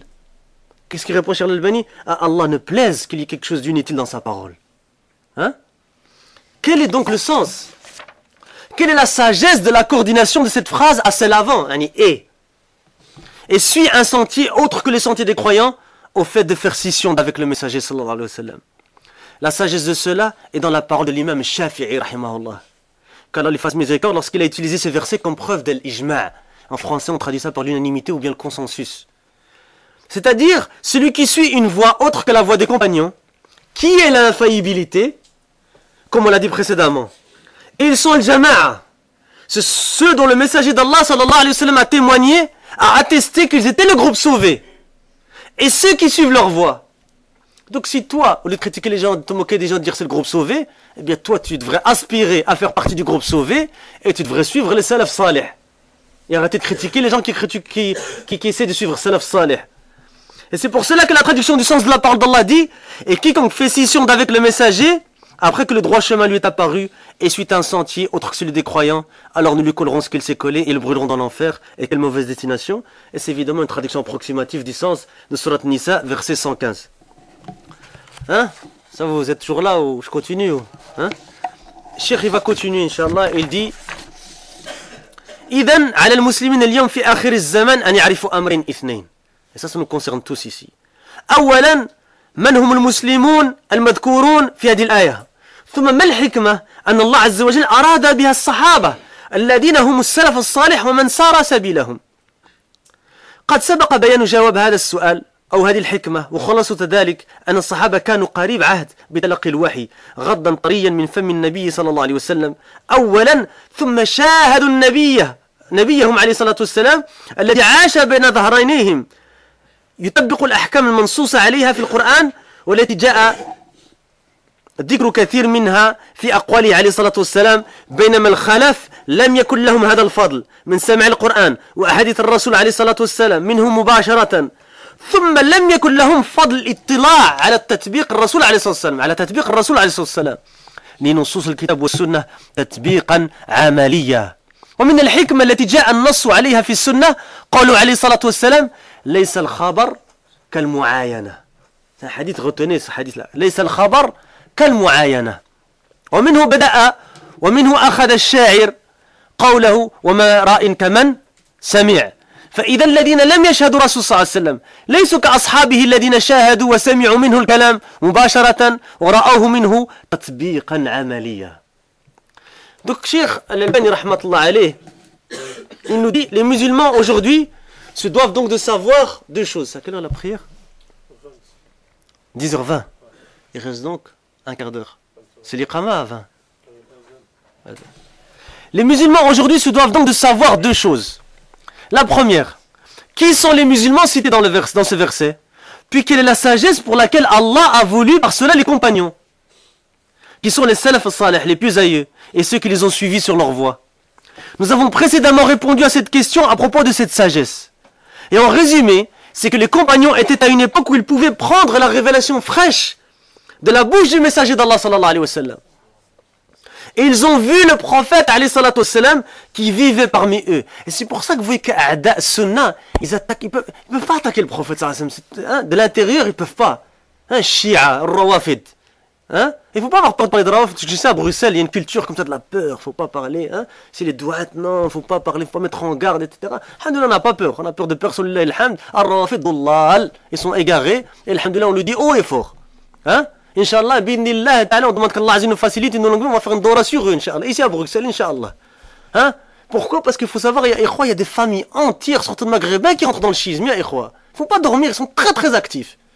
Très très actifs. Moi, je connais des membres de ma famille, on leur a présenté le schisme. Hein? Alhamdulillah, on a fait un travail derrière, ils sont actifs. Ils sont très très actifs. Des familles entières. Alors, mosquées, elles sont remplies. Elles sont remplies de qui? De gens. Hein? D'accord? Et puis ils essaient de ramener ça chez nous au bled, etc.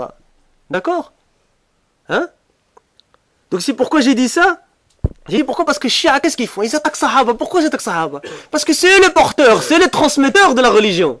C'est eux qui ont rapporté les textes, c'est eux qui ont vu l'application des textes. C'est eux qui ont été les témoins de la révélation. Ils ne peuvent pas attaquer le prophète. Donc on attaque qui? On attaque Sahaba. Il ne faut jamais accepter. N'acceptez jamais quoi que ce soit sur qui que ce soit parmi les Sahaba. Hein? Même celui qui a le moindre de présence parmi les Sahaba, il est toujours mieux que tous ceux qui viennent après eux, et quelle action qu'ils aient fait, comme l'a dit l'imam Ahmed rahmatullah alayh. Comme il a dit Cheikh Falah Ismail hafidahullah, il a dit entre nous et les Sahaba, il y a une ligne rouge. Khattun ahmar. Tu ne pourras jamais le dépasser. Tu ne peux pas, quoi que tu fasses, tu ne pourras jamais arriver à eux. Mais on essaie de les suivre, ça, oh là là, c'est nos exemples, on essaie de les suivre, on essaie de les imiter tant qu'on peut, parce que c'est eux qui nous ont rapporté la compréhension de la religion. Et vous comprenez un peu les attaques au niveau de la salafia, etc. Parce que ce n'est que nous serons revendiqués des salafs, les premières générations. Ils disent, ouais, mais c'est un islam qui fait référence radicale. De quoi? Les racines? Oui, on retourne aux racines. Hein? Ou on va retourner à où? Après, ce qui vient après nous. On va retourner à quoi? Hein? À une secte inventée au 19e siècle. Le 19e siècle du calendrier grégorien, hein, on n'a pas encore 19e siècle chez nous. Hein? Qu'est-ce qu'on va suivre? On va suivre, c'est normal, on va suivre ceux qui attaquent le prophète, qui ont assisté à la révélation, qui ont assisté à ce qu'a dit le prophète, qui ont étudié ces mots, et en plus ils ont vu le prophète appliquer ces textes-là. Ils ont pris la compréhension de ces textes-là également. Parce qu'il faut bien comprendre ça, qu'ils ne nous ont pas donné que les textes. Ils ont donné la compréhension des textes. C'est pour ça que les ulama, ils ont une règle, ils ont dit At-ta'nu fil rawi, ta'nun fil marwi. Une critique du rapporteur est une critique de ce qui est rapporté. Il ne faut pas accepter quoi que ce soit des Sahaba. Il faut mettre en garde sur Shia, et c'est des gens très très dangereux. Et je vous annonce une bonne nouvelle, le doctorat Cheikh Falah Ismail hafidahullah qui fait 900 pages sur eux, il vient de sortir. Alhamdulillah, ça a été publié. La thèse c'était, il a reçu le plus haut degré d'ailleurs dans les cotes à l'université de Médine à l'époque, il a présenté devant des machirs comme Cheikh Al-Mahsi Al-Abbad et d'autres, etc. D'ailleurs c'est Cheikh Al-Mahsi Al-Abbad qui lui a demandé de le faire, c'est Cheikh Falah qui nous l'a dit. Il fait 900 pages sur les liens, le lien entre le schisme et le soufisme. Al-alaqa bayna at-tashayyu' wa at-tasawwuf. Et à la fin, il rapporte un chapitre très long, très intéressant sur la position des Ikhwan Muslimin par rapport à Rawafid. Et comment ils s'entraident avec eux, et comment ils font leur éloge. Des grands de chez eux qui disent dans leurs livres et dans leur état, qu'est-ce qu'ils disent par rapport à la Torah de Khomeini, qu'est-ce qu'ils disent par rapport aux Shia, etc. etc. Évidemment, il est en arabe, mais on demande à Allah qu'il nous facilite de traduire, Inch'Allah, ce livre-là aussi.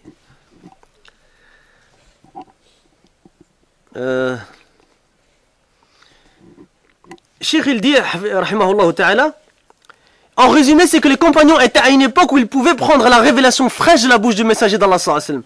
Et ils ont vu le prophète qui vivait parmi eux. Et ils ont vu appliquer les jugements qui sont tirés des textes du Coran. Et dont la citation a été faite dans beaucoup de paroles du messager d'Allah sallallahu alayhi wa sallam. Tandis que les khalaf, ceux qui sont venus après, ils n'ont pas eu ce bien d'écouter le Coran et les hadiths directement du prophète sallallahu alayhi wa sallam. Encore une fois, qu'on va prendre salaf ou le khalaf? On va prendre salaf.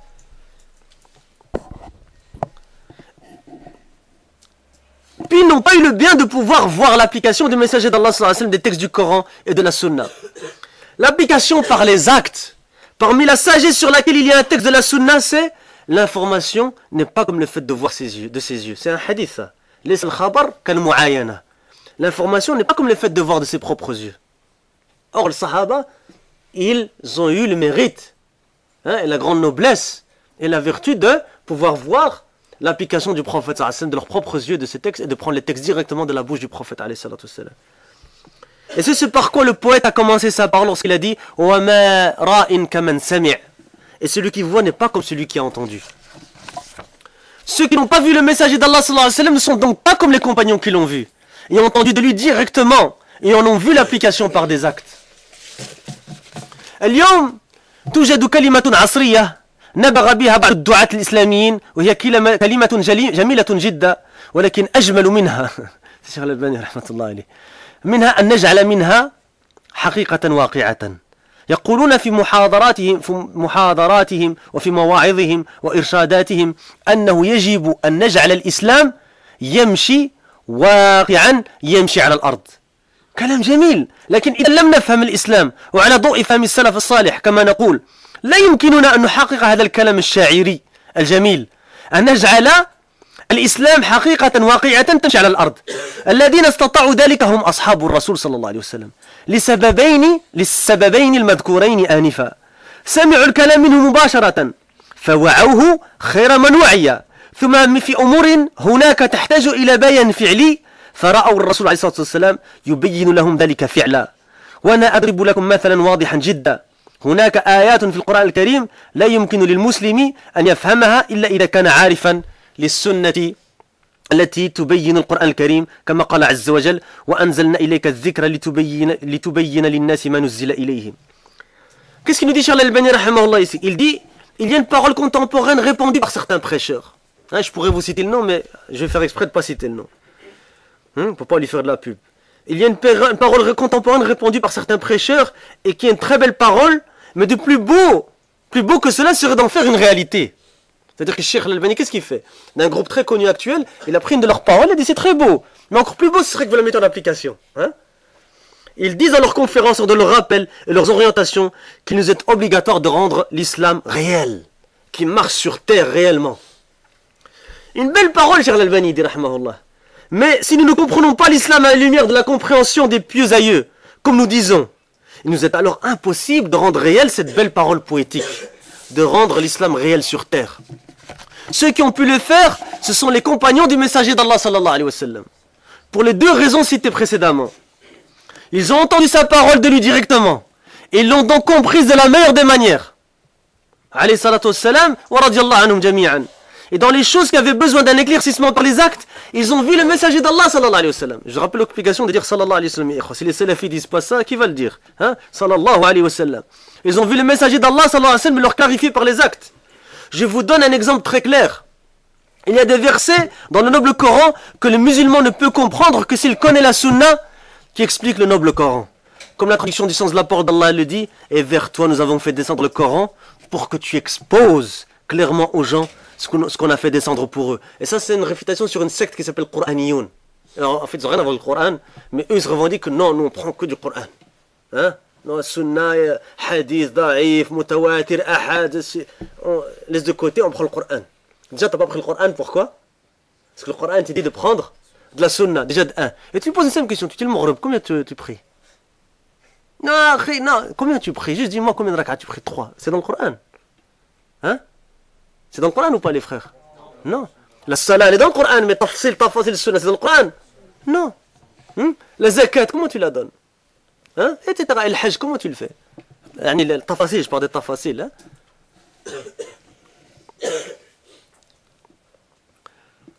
Surat Nahl, verset 44. Hein? Si vous voulez, pour qu'on vous laisse le temps un peu vous préparer pour la salat, on peut vous proposer quelque chose, je ne sais pas si vous êtes d'accord ou pas, que vous alliez prier. Et que vous reveniez, on termine brièvement. Il y aura peut-être quoi? Après, peut-être un quart d'heure, 20 minutes après, Inch'Allah. Parce que sinon, je rentre dans la fin. Et on voulait parler un petit peu de la déclaration de ça par rapport aux événements, etc. Et j'ai peur que vous ratiez la prière. Donc.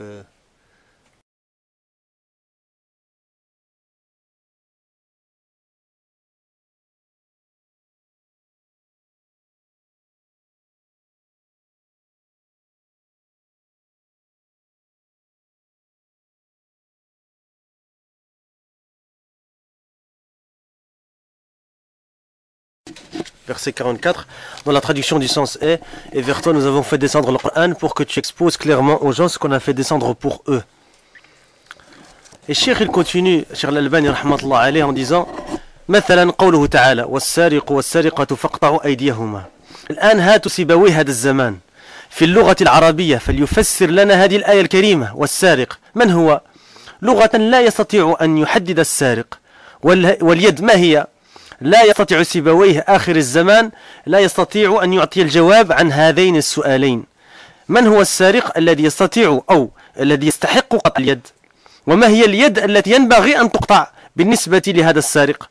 اللغة السارق لو سرق بيضة فهو سارق، واليد في هذه لو قطعت هنا أو هنا أشار عني إلى بعض المواضع أو في أي مكان فهي يد. لكن الجواب هو حين نتذكر الآية السابقة وأنزلنا إليك الذكر لتبين للناس ما نزل إليهم.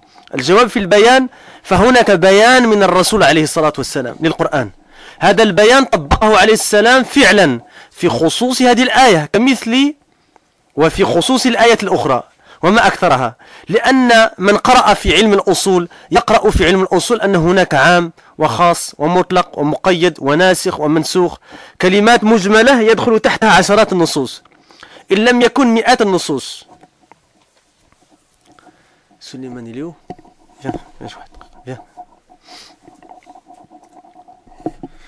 ولا أريد أن أطيل في هذا حتى نستطيع أن نجيب عن بقية الأسئلة.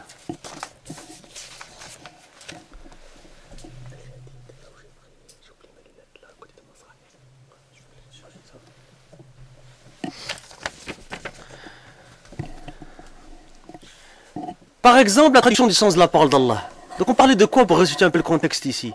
De quoi on parlait? Juste avant la fin du cours. On peut expliquer le Coran avec la Sunna. On explique le Coran avec la Sunna, qu'on ne peut pas prendre juste le Coran sans se baser. Et pourquoi il avait dit ça? Pourquoi? Pour contrer ceux qui prennent que le Coran. Ça c'est moi qui avais dit, mais c'est juste. C'est important toujours d'avoir un rabt dans le kalam, toujours de situer par rapport à ce qui se dit. Vous vous rappelez ce que je dis dans le cours de Cheikh al-Islam? Un talib al-ilm, il doit avoir cette capacité de synthèse. Hein, de voir, il a une structure dans sa tête claire, un tableau clair du cours, comment il est donné. Pendant que le cours il est donné déjà. Pour que lui il prenne des notes d'une certaine manière aussi.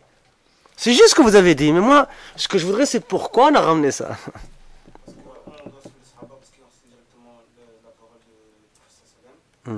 Ah voilà, là on commence déjà un peu.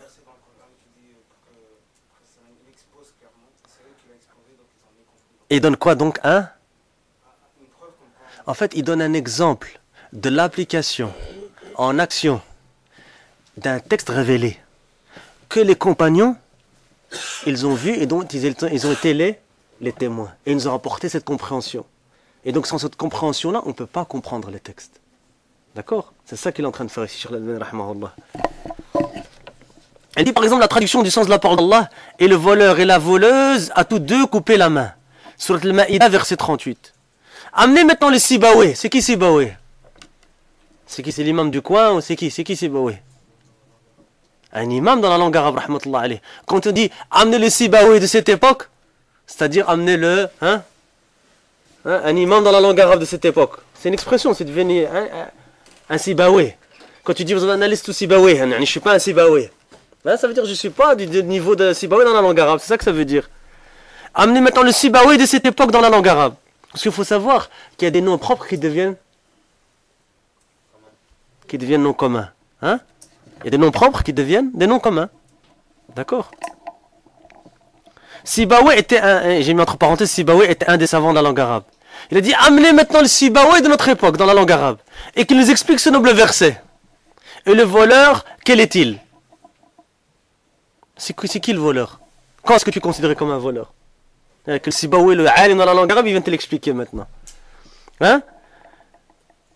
Et la main aussi, quelle est-elle? Là, où ça? Hein? Que le Sibawé, il essaie de t'expliquer la main, c'est quoi aussi? Hein? Dans ce verset. Il dit le Sibawé de la fin des temps ne sait pas donner de réponse à ces deux questions. Quel est le voleur qui mérite d'avoir la main coupée? Et quelle est cette main qui mérite d'être coupée concernant le voleur? Évidemment, ici on parle dans la charia, avec un qadi musulman, avec un juge musulman, etc. Évidemment, vous connaissez, hein, n'allez pas commencer, Allah yazikum bi khair, hein? Ça, je crois que c'est assez clair, mais bon, c'est jamais. Hein? dans la langue, linguistiquement, celui qui vole même un œuf est un voleur. Dans la langue arabe, dans la langue, si je te dis un voleur, c'est un voleur. Ça, oulala. Maintenant, c'est quoi le voleur dans la législation islamique? Hein? Celui qui vole même un œuf est un voleur. Et la main qu'on le coupe là ou là, là ou là ou là, que ce soit, c'est toujours la main. La réponse est lorsque nous avons cité ce verset dans la traduction du sens est « Et vers toi, nous avons fait descendre le Coran pour que tu exposes clairement aux gens ce qu'on a fait descendre pour eux. » La réponse est dans le fait d'exposer clairement la clarification. Il y a une implication du messager d'Allah sallallahu alayhi wa sallam du Coran. Et cette clarification a été pratiquée par le messager d'Allah sallallahu alayhi wa sallam par des actes concernant la spécificité d'autres versets qui sont très nombreux. Hein? Et c'est pour ça qu'il faut faire attention à ce genre de discours qui essaie de dénigrer ce retour au salaf et qui essaie de nous empêcher de retourner au salaf. Il y a d'autres... quand ils disent des choses, les ennemis de l'islam, quand ils disent des choses, ils étudient ce qu'ils disent. C'est pas sorti pour rien. Il y a un jour, il y avait un débat télévisé et il y avait un pseudo, de chez nous, un musulman, un pseudo spécialiste, un pseudo shir d'ici, de Bruxelles, qui était là. Hein? Si je vois la maslaha dire son nom, on dira son nom, mais j'ai même pas envie de lui faire de la pub. Et il y avait des gens autour de lui qui débattaient avec lui, etc. Et parmi eux, certains soi-disant islamologues, spécialistes de l'islam, etc. Et ils lui ont dit, regarde, écoutez l'aqida, ils essaient de nous imposer une aqida en fait. Ils disent, oui, mais s'il y a des textes qui dérangent, pourquoi vous les enlevez pas juste du Coran? Hein? Regardez, ça veut dire qu'eux, maintenant, ils décident qu'est-ce qu'il faut prendre du Coran, qu'est-ce qu'il faut laisser dans le Coran, etc. Regardez ce qu'il dit entre eux. Il a dit, pourquoi est-ce qu'on ne reviendrait pas à certaines thèses qui existent en islam, comme quoi le Coran n'est pas la parole d'Allah? Qu'il est créé, qu'on puisse désacraliser le texte et qu'on puisse donc le changer. Évidemment, le pseudo-islamiste de l'islam, il n'a pas su répondre à ça. Hein? Regardez, ikhwa. Chouf. C'est dangereux ce genre de discours. Il ne faut pas accepter ce genre de discours. Le Coran, c'est kalamullah, ghayru makhlouq. Tu dois rajouter encore en plus. C'est ça la croyance authentique en islam. Il n'y a pas d'autre croyance authentique que ça. Celui qui dit le contraire de ça, il n'est pas considéré comme faisant partie de la Sunnah al-Jama'a. C'est pour ça que chez l'imam Ahmed rahmatullah alayh, il a rapporté dans Usul Sunnah. Usul Sunnati indana. Et puis il a dit celui qui transgresse un de ces usul, il ne fait pas partie des gens de la Sunnah. Quelqu'un il dit que le Coran est écrit, il fait partie de la Sunnah. Non, il ne fait pas partie des gens de la Sunnah. Bila shak, aucun doute là-dessus. D'accord? Mais regardez où est-ce qu'ils ont été cherchés. Hein? C'est-à-dire ils lui ont dit, pourquoi est-ce que vous ne dites pas que le Coran est créé? C'est une thèse qui existe parmi les thèses. C'est comme si l'islam c'était une histoire de thèse. Hein? Hein? C'est une thèse qui existe parmi les différentes thèses en islam et que ça puisse désacraliser le texte. Pourquoi? Parce que le pseudo-spécialiste de chez nous, il a dit non, mais c'est sacré. C'était ça sa réponse. Hein? Il dit, bah, si c'est sacré, mais on revient à cette croyance-là, on va désacraliser le texte et alors on pourrait le changer. Hein? Hein? Il faut faire attention à ce genre de discours. Il ne faut pas, le salafi doit être, il doit être, hein? Ils ont des asalib, ils ont différentes voies d'essayer de... C'est pour ça que l'imam Ahmed il a tant souffert pour défendre la sunna. Un jour on fera un cours comme j'ai dit sur sa vie, Inch'Allah. Il a été torturé. Il ne voulait pas dire que le Coran était makhlouq. Il ne voulait pas dire. Il a souffert. Rahmatullah alayh. Et ils ont laissé une école vis-à-vis de ça, etc. Et alhamdoulilah, on a vu le khair de sa patience, etc. Et qu'est-ce que... Hein?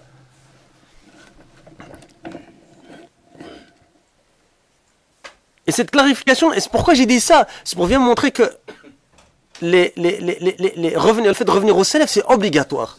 Pourquoi? Parce que c'est eux qui ont compris les textes. Maintenant, si tu ne reviens pas à la compréhension des salaf, comment ils ont vu le prophète alayhi salam appliquer ces textes-là, comment tu vas les appliquer? Tu vas les appliquer comme l'islamologue était dit ici du coin qui va dire comment les appliquer? Est-ce que c'est ça dont Allah est satisfait? C'est Allah dont... Hein? Comme ça.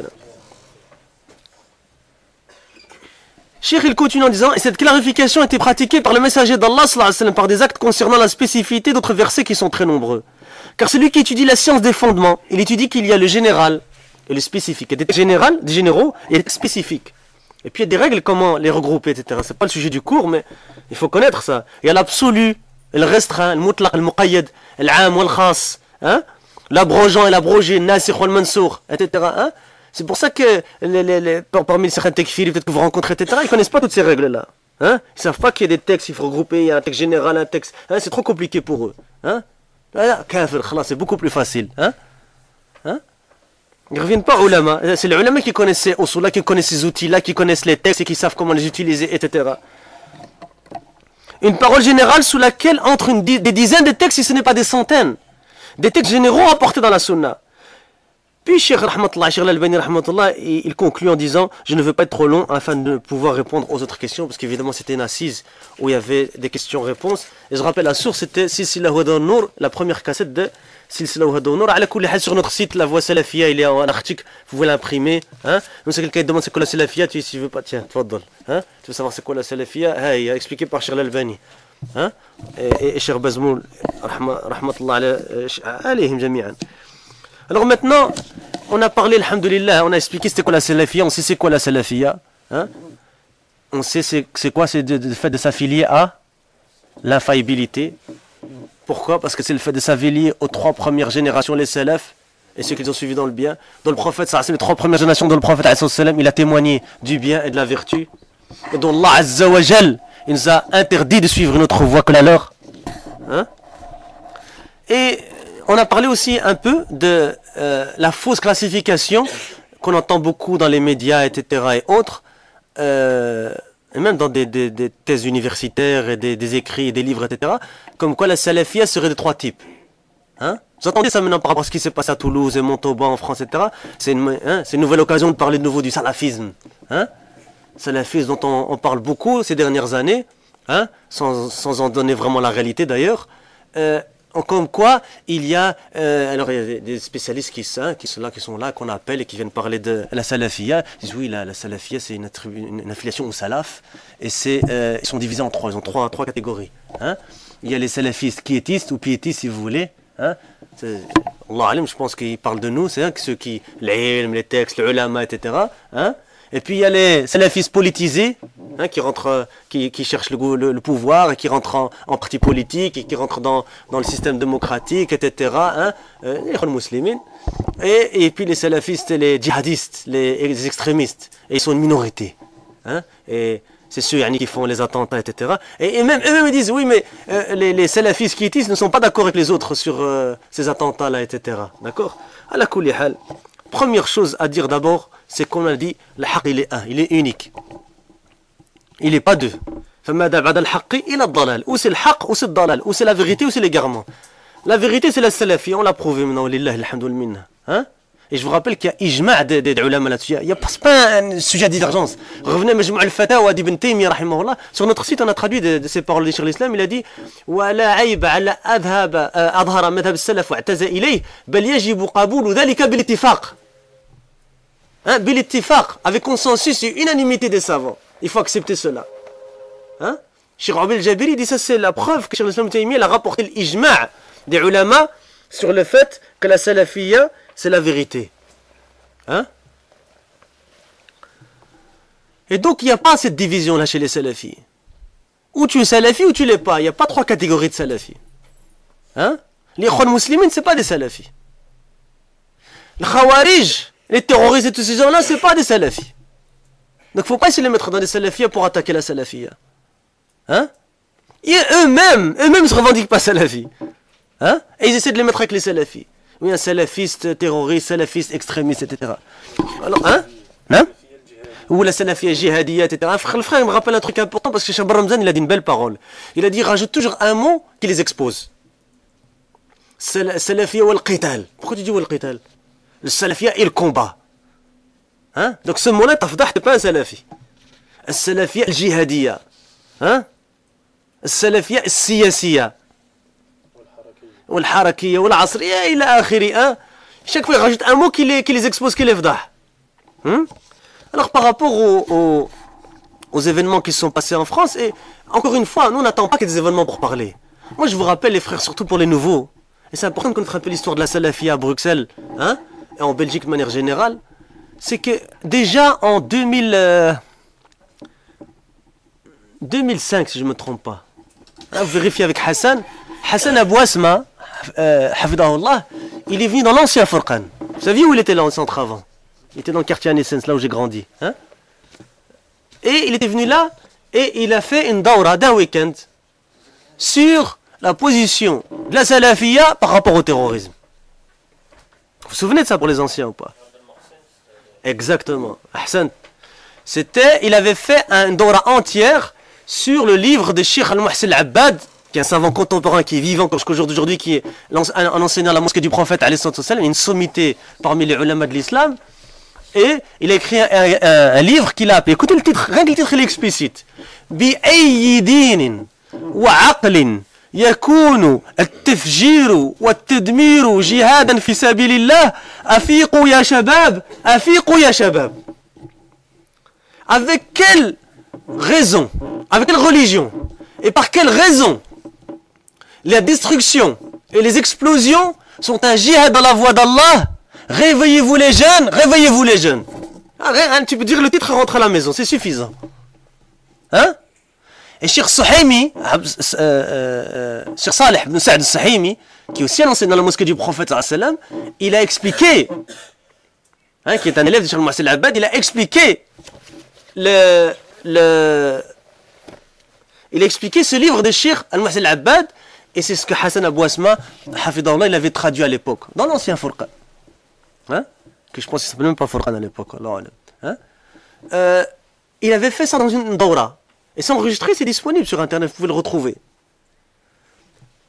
Pourquoi? Parce qu'il y avait eu un événement, il y avait quelque chose qui s'était passé, etc. Et on a voulu montrer, on avait fait le bayan, parce que les ulama de l'islam, quand il y a quelque chose qui se passe, ils font le bayan. Et avant que ça se passe, ils font le bayan. Comme les gens ils parlent de Ben Laden, etc. Les ulama ils mettent en garde sur lui depuis longtemps. Hein? Le Khawarij, les ulama ils n'ont pas attendu qu'ils apparaissent dans la télévision pour parler d'eux. Regardez les livres des salafs, vous allez trouver des passages sur le Khawarij. Regardez les livres de la Sunna, vous allez trouver des chapitres entiers sur le Khawarij. Retournez Sunan Ibn Majah, il y a d'autres livres, vous allez voir des chapitres sur le Khawarij. Hein? Maintenant, il y a une contextualité, il y a une manière différente dont s'expriment ces gens-là par rapport aux attentats, etc. Hein? D'accord? Walakin, les ulama, ils parlent de ça. Avant, et quand ça se passe, hein? Et après que ça se passe, il y a un bayan qui se fait. Hein? Il y a un bayan qui se fait. Alors je vous lis déjà le bayan que nous on a écrit sur le site Salafi Publication francophone, hein? Et je suis sûr que j'en ai parlé avec les responsables, évidemment ils partagent la même position, parce qu'on est tous Salafi, alhamdoulilah. Je vous le lis et après on expliquera, Inch'Allah. On avait écrit, nous les responsables du site Salafi Publication francophone, déclarons suite aux événements récents de Toulouse et de Montauban en France, et suite aux différentes déclarations qu'on a pu entendre émanant de certaines personnalités, et dans certains médias, sur lesquels l'auteur présumé de ces actes terroristes serait issu des milieux dits salafistes. C'est ce que vous avez entendu, non? D'accord. Que les actions commises dans les villes de Toulouse et de Montauban, que ce soit à l'encontre des militaires français ou des civils, adultes et enfants, sont des actes ignobles, que ni la pure religion de l'islam, ni même la raison n'autorise. C'est pas le titre de la Risala Cheikh Al-Muhsin Al-Abbad, ça? Hein? Même Aql, il n'autorise pas ça. Fadlan, t'as pas besoin d'ilm, même avec ta raison, tu peux pas autoriser des actions comme ça. Les textes révélés du Coran et de la tradition prophétique, ainsi que les paroles des compagnons. Ah, la salafia. C'est ça la salafia ou pas? Coran, tradition prophétique, la sunna, et les paroles des compagnons. Et de ceux qui les ont suivis de manière exemplaire. C'est pas le sujet du cours. Hein? Sont clairs sur l'interdiction de ce genre d'action et sur leur haute gravité en islam. Et sur les conséquences néfastes de ces actions sur les musulmans et les non-musulmans. Et que ces actions sont à l'encontre des buts de la législation islamique. Ça, il faut être clair là-dessus. Maqasid sharia, c'est à l'encontre de maqasid sharia, ça. Hein? Les savants salafis contemporains, qui sont l'autorité religieuse des salafis, sont tous unanimes. C'est-à-dire qu'il n'y a pas de divergence. Vous connaissez il y en a un qui connaît un parmi les chouïrs de la sunna, un savant salafi qui autorise ces actions-là, qui se lève maintenant, qui me le disent. Il n'y a personne. Hein? Bah, tout simplement parce qu'il n'y a personne. Hein? Tous les savants salafis, ils sont contre ça et ils interdisent cela. Et j'ai dit quoi ici? Sont tous unanimes sur le caractère illicite de ces actions. Et des idéologies. Vous allez, nous on va plus loin. On va plus loin. Et des croyances erronées qui peuvent amener à commettre ce genre d'action. Parce qu'en vérité, c'est ça qu'on va montrer dans un instant. Les ulama, ils hariboun al-fikr d'abord à la base. Ils combattent l'idéologie qui amène à ça. Est-ce que ces pseudo-spécialistes et ces journalistes qui n'arrêtent pas de critiquer, qui font l'amalgame entre salafisme et terrorisme, est-ce qu'ils peuvent se revendiquer de faire ça? Hein? Non, bien sûr que non. Et les idéologies et les croyances erronées qui peuvent amener à commettre ce genre d'action. Mais de plus, les savants salafis sont le fer de lance de la lutte contre l'extrémisme et le terrorisme. Et je vais vous le prouver dans un instant, Inch'Allah. Car ils combattent cela en amont. Vous comprenez ce que ça veut dire en salement? C'est-à-dire à la source. C'est-à-dire à la source, car ils réfutent ces méthodologies dangereuses, en détail, et mettent en garde contre elles et aussi contre ceux qui y appellent. Je ne dois pas rechercher loin, si on regarde dans les livres qui se vendent ici, vous allez trouver plusieurs livres sur le Khawarij, et sur ce genre d'a'mal-là qui sont interdits en islam, etc. Hein? C'est le centre salafili ici. Hein? Si tu parles de la salafia, et tu vas voir chez les tekfiri, il ne faut pas aller voir chez les tekfiri, il faut aller chez les salafis. Ah, les livres ils sont là, sont wad, on n'a rien à cacher, nous, alhamdoulilah.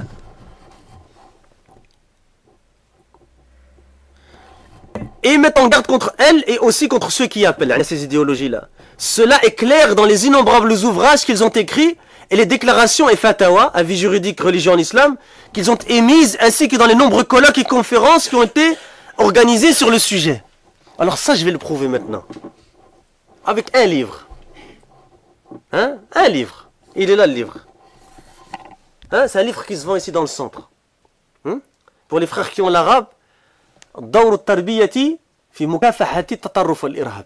Le titre il est très clair. Le rôle de l'éducation dans la lutte contre l'extrémisme et le terrorisme.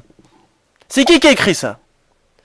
Cheikh Mohamed Bazmoul, un savant salafi. C'est qui l'a édité? C'est moi qui l'ai édité ce livre en arabe. Vous voyez ici en bas? Maktabat Ahl Hadith. C'était pas la Maktaba que j'avais avant? Hein? Alors que ce journaliste qui vient de donner lui un livre qu'il a écrit là-dessus. C'est qui l'a écrit? C'est un salafi, un savant salafi. C'est qui l'a édité? C'est deux maisons d'édition salafi. Une édition en Égypte avec laquelle je travaillais à l'époque. Hein? Et notre édition qu'on avait ici à l'époque, Maktabat Ahl Hadith. Quand on avait la Maktaba ici rue des Foulons. 2000 exemplaires. Le titre il est clair. Regardez. Le rôle de l'éducation dans la lutte contre le terrorisme et l'extrémisme. Ça, je viens de prouver ma parole que j'ai dit quoi? Ils ont écrit les innombrables ouvrages qu'ils ont écrits et les déclarations et fatawa. Alors qu'on ne vienne pas nous dire, nous faire rentrer ces gens-là avec les salafis. Ces gens-là, ils ne sont pas des salafis. Écoutez la fin de la déclaration. Ils se revendiquent même pas eux salafis, de toute façon. Et même s'ils se revendiquent salafis, ils n'ont rien à voir avec les salafis. Hein? C'est normal s'il y en a qui se revendiquent salafis, parce que le salafi, c'est le haqq. C'est le fait de se rendre compte aux salafis. Les salafis sont innocents d'eux. Et la salafi, elle est innocente d'eux. Chacun qui va se revendiquer salafi, il va se considérer comme un salafi. Non. كل يدعي وصل لليلى وليلى لا تقر لهم بذاك. C'est un vers de poésie très connu chez les mashayikh. Hein? Chacun il se revendique de Leïla, hein? Et Leïla n'est pas d'accord avec eux. Toute personne commettant ce genre d'action, écoutez bien, toute personne commettant ce genre d'action, ou même en faisant l'apologie, hein? C'est-à-dire, thana allez, hein? Ouais, c'est bien ce qu'il a fait, hein? Masha'Allah, etc. Non. Ne pourrait être considérée comme étant salafi. D'accord? Et c'est même si elle se revendiquerait elle-même comme telle, mais de plus, nous les salafis, la considérons comme étant une personne s'étant égarée des chemins de droiture de l'islam. Et au début, la personne ne se revendique peut-être même pas salafi. Ses actions, sa méthodologie, elles n'ont rien à voir avec la salafia. Nous, les salafis, on la considère comme étant s'étant égarés du droit chemin de droiture de l'islam, et ils arrivent encore à dire, non, c'est un salafiste. Ils critiquent les salafis en plus. Bien sûr. Bien sûr. Et on a dit, là, à la fin, on a dit une réfutation plus détaillée de cet amalgame entre salafisme et terrorisme sera publiée ultérieurement sur notre site, Inch'Allah, et on va s'attacher, on a déjà commencé à écrire là-dessus, on va s'attacher à faire cela plus en détail. Et quand vous regardez les livres ici que Cheikh Bazmoul a écrit, vous regardez, feuilletez un peu le glossaire à la fin, vous allez voir. C'est un livre très détaillé, il parle de l'éducation, le sens de l'éducation, le sujet de l'éducation, hein, le rôle de l'école. On va même jusque dans l'éducation. Le rôle de l'école, le sens du terrorisme, c'est quoi? Les ulama de l'islam, ils ont défini c'est quoi? Vous allez voir, les définitions sont claires. Et dans ces genres d'a'amala, ces genres d'actions-là, elles rentrent dans la définition que les ulama ils donnent, et donc ils interdisent ces genres d'actions-là. Le sens de l'extrémisme, le sens de la lutte, le mukafaha, dans la langue arabe, d'où ça vient, etc. Le mujtama' wa tabiya, la société et l'éducation. Hein? Le terrorisme et l'extrémisme et leur lien à tous deux avec les manquements dans l'éducation. Pourquoi l'éducation islamique combat et fait face à l'extrémisme? Je vous lis juste les titres, hein. L'extrémisme et le terrorisme. Comment l'éducation islamique combat et résiste et lutte contre l'extrémisme et le terrorisme? Tout ça, c'est des chapitres. Je sais pas, moi, ils ont qu'à payer un traducteur qui leur lit ce livre, je sais pas, moi. Al-Kitab al-Madrasi, hein? Man hum al-ma'ani shar'iyya fi dhalik, etc. D'accord? Même il parle aussi du fiqh de l'amr bil ma'rouf, nahy al-munkar, le fait de réprouver le blâmable et d'ordonner le convenable, etc. Donc, faut pas vous laisser avoir par ce genre de paroles ou vous sentir mal, etc. La salafiyya, vous le savez déjà, elle a rien à voir avec tout ça. Mais il faut le montrer aux gens, il faut faire le bayan. Il faut parler aux gens. Hein? Il y a un autre livre. Voilà, un autre livre. Il y a Al-Irhab wa atharuhu sayyi ala al-afrad al-umam. Voilà. Pendant que je parlais, un frère il m'a donné un livre qui est ici en vente, hein. On est d'accord, au centre Furqan, hein. Il c'est pas dans une cave cachée ou une grotte ou dans un appartement pas loin d'ici ou la chez Haja, hein. Avec ce livre-là, Tfadal. on en honte parce que ça, s'il était des exemplaires comme ça, tellement en Algérie, on a les terroristes, le Khawarij ou le Hukuma, ou des barrages fixés. J'ai ramené ce livre-là, je l'ai ramené caché. Automatiquement, il faut que tu le ramènes caché. يعني ce livre-là, Al-Irhab wa atharuhu sayyi'a ala al-afrad wal-umam. Regarde, le titre il est clair, je vous le montre comme ça, hein? Vous le voyez de vous-même. Al-Irhab, c'est quoi l'Irhab? Le terrorisme. Et ses mauvais effets sur les individus et les communautés. C'est qui écrit ça? Ah, un savant salafi. Cheikh Zayd ibn Mohammed ibn Hadi al-Madkhali Hafidha, qui est toujours vivant. Hein? Qui est toujours vivant, qui est enseignant dans le sud de l'Arabie Saoudite. Introduit par qui? Une préface. De qui? De deux savants salafis. C'est qui? Cheikh Salih ibn Fawzan ibn Abdullah al-Fawzan. Et c'est qui le deuxième cheikh qui vous connaissez? Cheikh al-Fawzan qui fait partie de l'Assemblée des grands savants d'Arabie Saoudite. Et après, il vient de l'Arabie Saoudite, hein? Elle pousse, elle incite à ce genre de croyances et d'idéologie, hein? Et même elle finance peut-être avec les pétrodollars, hein, ce genre d'action, etc. Voilà, ça c'est une instance officielle là qui parle. Hein? Encore qui? Cheikh Ali ibn Mohammed ibn Nasser al-Faqihi. Je vous rappelle qu'il est un des responsables du complexe du roi Fahd pour la Tib'a al-Qur'an, pour l'impression du Qur'an. Et c'est un cheikh qui enseigne à la mosquée du prophète. Mais c'est un des chouurs de Cheikh Falah Ismail aussi. Hein? Qui a écrit de nombreux livres dans la croyance, qui a fait le tahqiq de nombreux livres de salaf dans la croyance de, hein, dans la croyance des salaf. D'accord? Et c'est édité par une maison d'édition au Niger. Hein? Qui s'appelle Dar Salafiyya à Kano en Nigeria, et par Mektabat al-Hadi al-Muhammadi que je connais, avec qui je travaille aussi avant, qui est en Égypte. Hein? Ça c'est un livre, regardez le titre, il est clair, l'Irhab. Il y en a plein de titres. Il y en a un autre, Cheikh Zayd, c'est celui-là, hein, l'Irhab de Cheikh Zayd. Hein? Normalement, il y a même à la fin un mulhaq sur Nasiha pour les gens qui ont des librairies. Je sais pas si dans celui-là, ouais, il y a. Nida mفتوح لأهل المكتبات العامة والخاصة. وصلنا إلى أن نطبعنا هذا الكتاب يعني إخفاء هذا الكتاب ليس من الشرطة وإن من الإرهاب الذي كان مفهوم. Et il y a, à la fin, il y a un petit chapitre qu'il a rajouté le cheikh qui s'appelle Appel ouvert aux responsables des librairies générales et spécifiques. Il y a les maktabat, il y a les bibliothèques et les librairies, etc. Pourquoi? Parce que il faut faire attention aux livres qu'il y a dans les librairies, etc. Parce qu'il y a peut-être des livres qui appellent à ce genre d'idéologie, à ce genre d'extrémisme. On ne peut pas les laisser dans les librairies, dans les maktabat, on ne peut pas les vendre, on ne peut pas les répandre. Parce que ça n'est pas une lutte contre l'idéologie même du terrorisme et de l'extrémisme. Et après on va dire que nous les salafis, on est des terroristes. Ou que même, attention, ils vont être plus précis. Non, pas tous. Vous êtes les quiétistes. C'est les autres, c'est les djihadistes extrémistes. Les djihadistes extrémistes, déjà les djihadistes n'ont même pas le droit de s'appeler djihadistes parce que ce qu'ils font avoir ça n'a rien à voir avec le djihad. Hein? D'accord? Ils ont qu'à ouvrir n'importe quel livre de fiqh, ils vont comprendre le djihad, que ça n'a rien à voir avec le djihad ce qu'ils font. Hein? Et c'est pas des salafis. Nous les salafis, on vous dit c'est pas des salafis. Maintenant si vous voulez absolument que ce soit des salafis, c'est votre... Mais nous c'est pas, on dit c'est pas des salafis ces gens-là.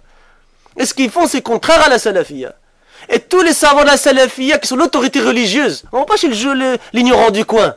Les ulama, ahl ilm, rasikhun fi ilm, les enracinés dans la science, ils ont tous dit leurs positions sont claires. Ça fait pas partie de la religion de l'islam. C'est interdit en islam. D'accord? Donc, Inch'Allah, que ce soit clair. Et par rapport à ce que j'ai dit par rapport aux chiites tout à l'heure, ya ikhwa. Vous avez tous entendu ce qui s'est passé en Anderlecht. Hein? Ça, encore une fois, qu'est-ce qu'ils ont dit? Un salafiste. Dès qu'il y a un truc, un salafiste. Peut-être après le braquage du coin, non, c'est un salafiste. On a vu, il avait un pantalon un peu large. Et il était court, il était plus haut que les chevilles, c'était un salafiste. Ah, subhanallah l'adim. Quel salafi? Nous, les salafis de Bruxelles, on les connaît. Il y a personne qui a été brûlé la mosquée des chiites à Anderlecht. Hein? On ne sait même pas si la personne qui a fait ça, l'auteur présumé des actes, est-ce qu'il est, il se revendique lui-même salafiste. Directement quoi? Un salafiste. On réfute les chiites, on réfute leurs fausses croyances, on réfute leur idéologie. On met en garde. Mais ce que ça, on va les brûler et on va les détruire. Jamais. C'est interdit de faire ça. Demandez à n'importe quel savant, il va vous dire qu'il ne faut pas faire ça. C'est pas comme ça l'amr bil ma'ruf wa nahy anil munkar. Il a des dawabit, il a des règles. Le fait d'interdire le blâmable, il y a des règles en islam. C'est pas d'où tu viens et tu fais ce que tu veux. Hein? Donc que ce soit clair, parce que tout à l'heure on a parlé des chiites, que ce soit bien compris aussi. Hein? C'est que naam, avec ilm, nous combat avec ilm. On va pas prendre un jerrycan et puis on jette. Non, c'est pas notre menhaj ça. Hein? Donc faut pas essayer encore une fois de mettre ça encore une fois sur les salafistes. Les salafistes, ils ont bon don pour le moment. Hein? D'accord? J'espère que l'umur wadiha. وجزاكم الله خيرا والله اعلم وسبحانك اللهم وبحمدك اشهد ان لا اله الا انت استغفرك واتوب اليك